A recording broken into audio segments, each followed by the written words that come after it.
Aplikacija Portfolio napravljena je po uzoru na mnoge društvene mreže, pa tako i u ovoj aplikaciji imate mogućnost dodavanja prijatelja. Dodavanje prijatelja vrši se na veoma jednostavan način. Naime, možete kliknuti na dugme Dodaj prijatelja i sve što je potrebno jeste uneti e-mail prijatelja koji već ima nalog na mojportfolio.našškola.rs. Ja ću sada uneti svoj nalog, to jest e-mail svog naloga, i sve što je potrebno jeste da pošaljemo zahtev. Ispisuje nam se poruka da je zahtev za prijateljstvo uspešno poslat. U ovom delu vidjet ćete da će se pojaviti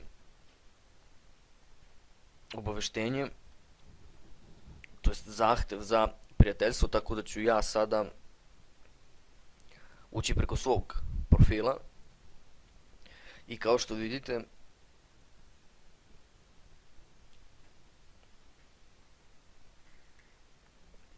vidite gore u meniju pojavilo se upravo to obaveštenje i kao što vidite meni je stigao zahtev za prijateljstvo. Sve što je potrebno jeste kliknuti na dugme prihvati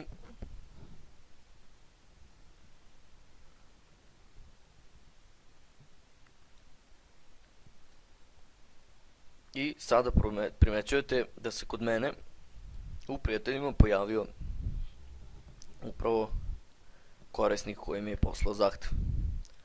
Kada kliknete na dugme Svi prijatelji, ispisuje vam se lista prijatelja.